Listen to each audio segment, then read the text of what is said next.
Gaston Flosse dénonce le clientélisme du président Édouard Fritch en période électorale en n'hésitant pas à reconnaître qu'il a été à bonne école. Dans une conférence de presse ce matin, à 4 jours des législatives, il a littéralement laminé la politique de son ancien partenaire politique. Il a évoqué les mouvements sociaux actuels à l'aéroport et dans les communes, l'absence d'éclairage sur la route des collines et même les WC bouchés de variété. Pour lui, le pays s'enfonce dans les sables mouvants. Il est au micro de Jérôme Lee. Et il a retenu de toutes ces années de classe, c'est pas bac plus 7, c'est bac plus 30. C'est bac plus 30 ans. Les seules choses qu'il a retenues, c'est comment gagner les élections. Là, il sait faire. Je crois qu'il a dépassé son maître. Et c'est à eux, là, les matériaux de construction, là, les ça, là, on embauche. Le premier tour des législatives, c'est samedi. Nous avons voulu savoir comment les habitants des îles sous le vent appréhendaient cette élection.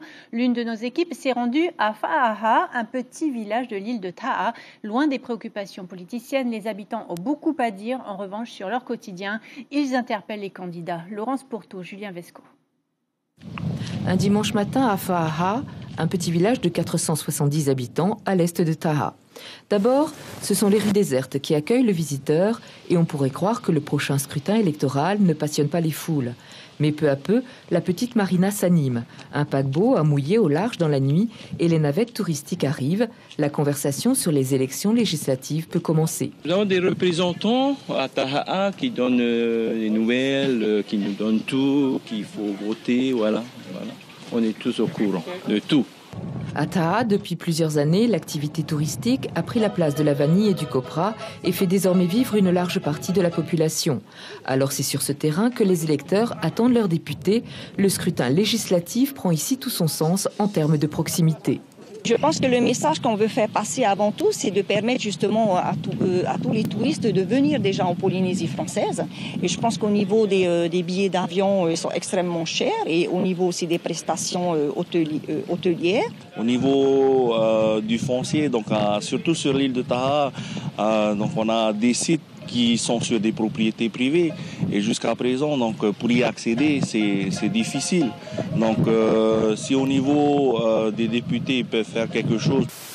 De façon inattendue, les jeunes aussi se sentent concernés par l'élection de leurs députés. Ils n'hésitent pas à interpeller les candidats au moment de voter. Quand on parle d'aide, c'est du genre quand j'ai besoin de quelque chose, par exemple de faire une maison, j'aimerais bien aussi qu'ils m'aident, quoi. Voilà pour moi. Je trouve qu'en fait, ils ne s'intéressent pas assez à vous. On dirait ça comme ça, hein, parce que quand je vois les cabanes par là, c'est en gros ça. Une fois les touristes repartis, le petit village va replonger dans sa torpeur, mais samedi prochain, beaucoup de ses habitants se déplaceront pour aller voter. Bonsoir VTA Sanfort. Vous êtes suppléant d'Albert Roy qui se présente dans la 3e circonscription Fa'a, Punaouia et les îles sous le vent, donc sous la bannière Tauhuturau. Tauhuturau est jeune, un parti qui vient d'être créé. Cette élection est-elle le moyen de savoir combien vous pesez sur l'échiquier politique ? Tout d'abord, bonsoir Cybèle, bonsoir à tous nos téléspectateurs. Effectivement, notre parti politique qui a à peine un an d'existence rencontre ses premières échéances électorales. Donc c'est un moyen de nous aguerrir à un environnement difficile en termes de politique en général. Donc à nous aussi à nous jauger et à voir combien on pèse. Vous êtes sensible à ce que vous disent les habitants de Taha qu'on vient d'entendre ? Ah, tout à fait. Concernant justement, là on parle de continuité territoriale, on est en plein dedans. Donc on parle aussi donc c'est des projets qui ont déjà été largement évoqués concernant au niveau de l'égalité réelle outre-mer, dans les contrats de projets, etc. La cherté de transport aérien et maritime effectivement fait partie de notre programme, justement. Oui, si jamais Albert Roy est élu député, quel sera le premier des dossiers que vous défendrez à l'Assemblée ? Un projet qui nous tient beaucoup à cœur, c'est la moralisation de la vie publique. justement largement reprise par le mouvement En Marche et le programme d'Emmanuel Macron, ça sera vraiment le fond, la priorité de notre programme, justement pour pouvoir redynamiser cette confiance des citoyens envers la classe politique. Donc Emmanuel Macron, que vous avez soutenu, Tawhiti Nena, a demandé l'investiture d'En Marche. Aujourd'hui, personne ne l'a obtenu en Polynésie. Est-ce que vous avez eu des explications? Alors, justement, compte tenu de la faible participation de nos électeurs au présidentiel, il me semble que c'est sûrement une des causes de notre situation actuelle dans laquelle nous n'avons eu aucune investiture. Vous demandez un référendum d'autodétermination, un peu comme en Nouvelle-Calédonie. Au final, vous êtes sur la même ligne que l'UPLD? Ce référendum, justement, est plus lié à notre histoire. Donc, par conséquence, je pense que la Calédonie est aussi impliquée en tant qu'ancienne colonie. Justement, nous estimons que nous ne sommes pas encore prêts à être indépendants. Et on se donne du temps pour justement réévaluer nos capacités à assurer pleinement notre indépendance.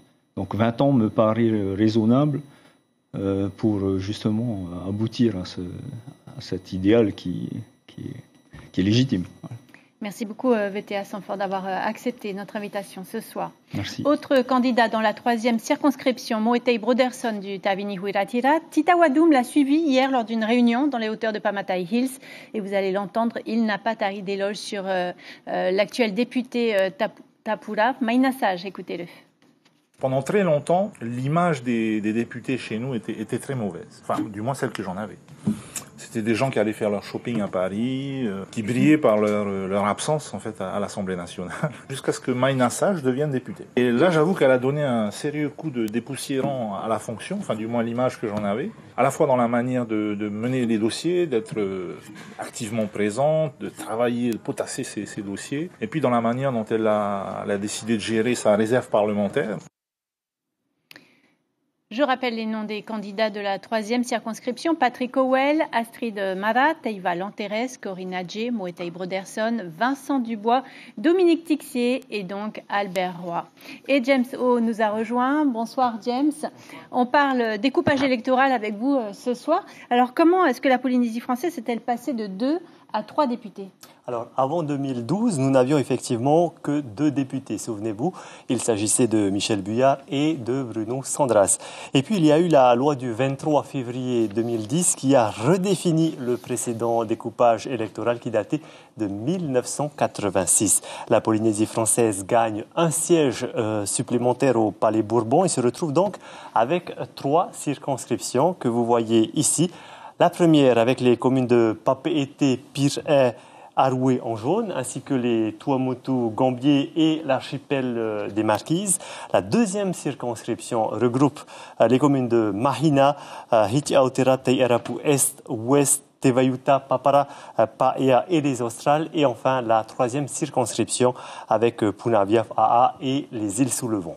Alors si on regarde juste le nombre d'électeurs, est-ce que les circonscriptions sont égales? Non, pas tout à fait, Sybelle, puisque la première circonscription est celle qui rassemble le plus grand nombre d'électeurs, 72 517, c'est 7 800 électeurs de plus par rapport à la troisième circonscription, soit l'équivalent de la commune de Hiti Aotera, qui par ailleurs fait partie de la deuxième circonscription qui compte 66 550 électeurs. Sybelle. Merci beaucoup James. Et demain, ne manquez pas notre 3e débat des législatives. Nous recevrons Maïna Sage, Moana Greg, Richard Tuheyava, Tawhiti Nena et Eric Minardi, ainsi que son suppléant Taïau Mauri en tahitien. L'émission est présentée par Maruki Duri et Teivaroe en français et Vitotap Oetawarili en tahitien.